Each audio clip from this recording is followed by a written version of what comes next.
stop it. Good. 10 o'clock. 10 മണി. 7:30 ഇവിടെ എത്തേണ്ടവൻ Basheer. 10 o'clock. 10 മണി. എവിടെ? No communication. Meenakshi പുറത്ത് നിന്ന് പുറപ്പെട്ടപ്പോ വിളിച്ചു, ഇന്നലെ ഓൺ ദ വേ. പിന്നെ വിളിച്ചിട്ടില്ല. അങ്ങോട്ട് വിളിച്ചാ കിട്ടുന്നുമില്ല. Where is he? Missing. Gone with the wind. കാറ്റ് കൊണ്ടുപോയി. ലോറി മൊത്തം.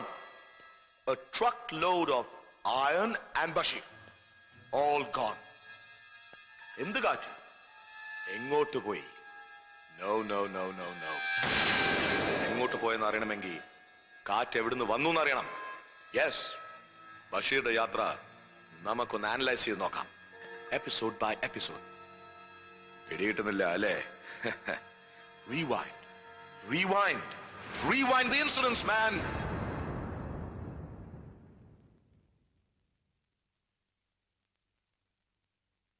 ഇവിടെയും everything's okay as usual. Nagappa Chettiar lorry park ചെയ്ത് സ്വന്തം ജീപ്പി കയറി പോകുന്നു. So far, so good. Okay? Yes, sir. മനസ്സിലാവുന്നില്ല? മനസ്സിലാക്കി തരാം. Rewind again. നാഗപ്പ ചെട്ടിയാർ മീനാക്ഷിപുരത്ത് നിന്ന് പിന്നോട്ട് to the starting point. Rewind. Chettiar പുറപ്പെടുന്നതിന് മുമ്പ് സാറിനെ വിളിച്ചിരുന്നല്ലോ. So what? Bloody useless. പുറപ്പെട്ട ചെട്ടിയാരല്ല മീനാക്ഷിപുരത്ത് ലോറിയുമായി എത്തിയത്. On the way, one manipulation. എന്താ അങ്ങനെ നടന്നൂടെ? അതറിയാൻ വഴി ഒന്നേ ഉള്ളൂ, ഒരു drastic rewind. Very drastic.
Gregory, get me Panika, sir.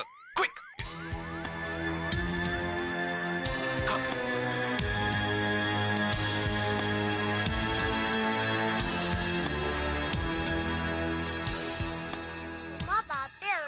ബാപ്പ വരും മോളെ. Laila, be quick. നമ്മൾ എങ്ങോട്ടാണ്? സാറിന്റെ തിടുക്കവും ഭീതിയും കാണുമ്പോ എനിക്ക് വല്ലാത്ത പേടി തോന്നുന്നു. പേടിക്കണ്ട, ഞാനല്ലേ കൂടെ ഉള്ളത്. വരൂ. സത്യം പറയണം, മുഹമ്മദ് എവിടെ? ഒക്കെ പറയാം. Come on.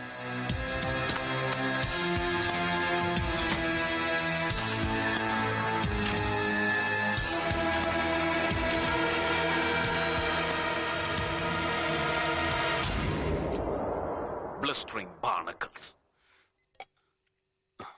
Useless blinker. ശമ്പളം വാങ്ങി ഞൊട്ടി തിന്നിട്ട് ജോലി ചെയ്യാതെ സെൽഫ് ഡിഫൻസ് നോക്കിയ സ്കൗണ്ടറൽ.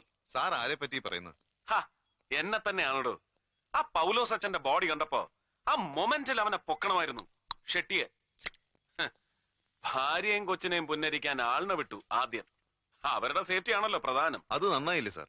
അതുകൊണ്ട് അവരെ സേഫ് ആയിട്ട് താഹിർ സാഹിബിന്റെ അവിടെ എത്തിക്കാൻ കഴിഞ്ഞില്ലേ? അതിനല്ലേ കഴിഞ്ഞുള്ളൂ. ഷെട്ടി രക്ഷപ്പെട്ടില്ലേ? എവിഡൻഷ്യൽ വാലിഡിറ്റി ഉള്ള ഒരു കടലാസ് കഷ്ണം പോലും അവശേഷിപ്പിക്കാതെ. റാസ്കൽ. ഒരു യൂസ്ലെസ് റെയ്ഡ് നടത്തിയ നമ്മളൊക്കെ വിഡ്ഢികൾ. എന്താടോ കണ്ണും ഒന്നും കാണില്ലേ? സോറി സാർ, ജയിലറുടെ മെസ്സേജ് ഉണ്ട്. ചക്രമണി അവിടെ തന്നെ ഉണ്ടെന്ന്. No never. ആ ഇഡിയറ്റ് ലൈനിലുണ്ടോ ജയിലർ? വേണമെങ്കിൽ കണക്ട് ചെയ്യാം സാർ. വേണ്ട വേണ്ട. സാർ, ചക്രപാണി ജയിലിലുണ്ടെന്ന് ജയിലർ തന്നെ ഉറപ്പിച്ചു പറഞ്ഞ സ്ഥിതിക്ക് നമ്മൾ എന്തിനു സംശയിക്കണം സാർ? സാർ, ആ പൗലോസ് ഒച്ചനെ പോലെ ഒരു നിസാറിനെ കൊല്ലാൻ എന്തിനാണ് ചക്രപാണി? സാർ, ആ കൊല നടത്തിയത് ചക്രപാണി തന്നെയാണെന്ന് ഇത്ര ഉറപ്പിച്ചു പറയാൻ എന്താണ് കാരണം? നമുക്ക് എവിഡൻസ് ഇല്ലല്ലോ. പൗലോസ് അച്ഛന്റെ പോസ്റ്റ്മോർട്ടം റിപ്പോർട്ട് വായിക്കേ. മൂർച്ചയേറിയ നീളമുള്ള ആയുധം കൊണ്ട് കഴുത്തു മുതൽ നെഞ്ചിലൂടെ ലങ്സും ലിവറും ഡയഫ്രോം കട്ട് ചെയ്ത് വിസറയിലെത്തി നിൽക്കുന്ന ആഴമേറിയ മുറിവ്. Close it and read this. Sir, ഇതാ റോയി അലക്സിന്റെ പോസ്റ്റ്മോർട്ടം റിപ്പോർട്ടല്ലേ? യാ. കോസ് ഓഫ് ഡെത്ത്, മരണകാരണം വായിക്കേ. നായ്ക്കളോ അതുപോലുള്ള മൃഗങ്ങളോ ഏൽപ്പിച്ച ആഴമേറിയ മുറിവ്, അതേ തുടർന്നുണ്ടായ bleeding. Anything more? Nothing sir. Dog bite. It's a close file. Reopen it. Take page number 7. Postmortem നടത്തിയ ഡോക്ടേഴ്സ് പോലും നിസ്സാരമായി തള്ളിയ പേജ് നമ്പർ 7 വായിക്കേ. മരണകാരണമല്ലെങ്കിലും കഴുത്തിൽ നിന്ന് ലങ്സിനെയും ലിവറിനെയും ടച്ച് ചെയ്ത് വിസറ വഴി കടന്നു പോകുന്ന മൂർച്ചയുള്ള ഏതോ ആയുധം കൊണ്ടുള്ള മുറിവ്. മൂർച്ചയേറിയ ഏതോ ആയുധം കൊണ്ടുള്ള മുറിവ്. See the similarities. പൗലോസ് അച്ഛന്റെയും റോയ് അലക്സിന്റെയും മൃതദേഹങ്ങളിൽ ഒരേ സ്പോട്ടിൽ ടച്ച് ചെയ്യുന്ന ഒരേ തരത്തിലുള്ള മുറിവുകൾ ഉണ്ടായിരുന്നു. മീൻസ് രണ്ട് കൊലപാതകങ്ങളുടെയും പിന്നിൽ മേർഡർ മോഡസ് ഓപ്പറാൻഡി റിപ്പീറ്റ് ചെയ്യുന്ന ഒരേ കൊലയാളി ഉണ്ടായിരുന്നു. Am I right? Yes sir. ചില കുറ്റവാളികൾ അങ്ങനെയാണ്. അവരുടെ ഒരു സാഡിസ്റ്റിക് വീക്ക്നെസ് ആവർത്തിക്കും. റോയ് മരിച്ചു എന്ന് ഉറപ്പാക്കിയിട്ടും ആ ശവശരീരത്തിൽ പോലും ചക്രപാണി വെട്ടിയിരിക്കുന്നു. That is criminal schizophrenia. അതിവനുണ്ട് ചക്രപാണിക്ക്. ചക്രപാണി തന്നെയാണ് റോയി അലക്സിനെ കൊന്നു എന്നുള്ളതിന് വല്ല തെളിവുണ്ടോ സാർ? അത് ഉറപ്പല്ലടോ സ്വാമി. അവന്റെ നാടക വാനിനെ റോയ് പിന്തുടരുന്നത് ശിവറാം കണ്ടല്ലോ. ഇതൊക്കെ ഒരു സ്ട്രോങ് എവിഡൻസ് ആണ് സാർ. എടോ പരമ, ഇത് കോടതിയല്ല. It's only an investigation procedure. ഇവിടെ ഇല്യൂഷൻസും ഇൻറ്റ്യൂഷൻസും ഇമോഷൻസും ഒക്കെ വാല്യൂബിൾ ആണ്. ഊഹാപോഹങ്ങൾക്ക് അതിന്റേതായ പ്രസക്തിയുണ്ടെന്ന് സാരം. മനസ്സിലാവുന്നുണ്ടോ? Yes sir. Then take the list. ഏത് ലിസ്റ്റ്? ഷെട്ടിയുടെ ഔട്ട് ഗോയിങ് ടെലിഫോൺ കോൾസിന്റെ ലിസ്റ്റ്. എന്താ ട്രേസ് ഔട്ട് ചെയ്തില്ലേ? Yes sir. സർ, എല്ലാ നമ്പറുകളും ട്രേസ് ഔട്ട് ചെയ്തു എക്സെപ്റ്റ് വൺ നമ്പർ, 356525. എന്തുകൊണ്ട് അത് ട്രേസ് ഔട്ട് ചെയ്തില്ല? അല്ല, ഇതൊരു അൺലിസ്റ്റഡ് നമ്പറാണ് സർ. ടെലിഫോൺ ഡയറക്ടറിയിൽ ഇല്ല. സാർ, കോർട്ട് ഓർഡർ ഇല്ലാതെ എക്സ്ചേഞ്ച് ചെയ്യാൻ ഇത് പറയത്തില്ല. 356525 unlisted. Come on, let's make it enlisted. Sir, എങ്ങനെ? ഇമ്മീഡിയറ്റ് കോർട്ട് ഓർഡർ ഉണ്ടാക്കും അല്ലേ സാർ? എടോ സ്വാമി, വെറുതെ തലച്ചോറ് വൃത്തികേടാക്കല്ലേ. നമ്പർ നമുക്കറിയില്ലേ? Just dial the number and find out. That's all. Yes sir.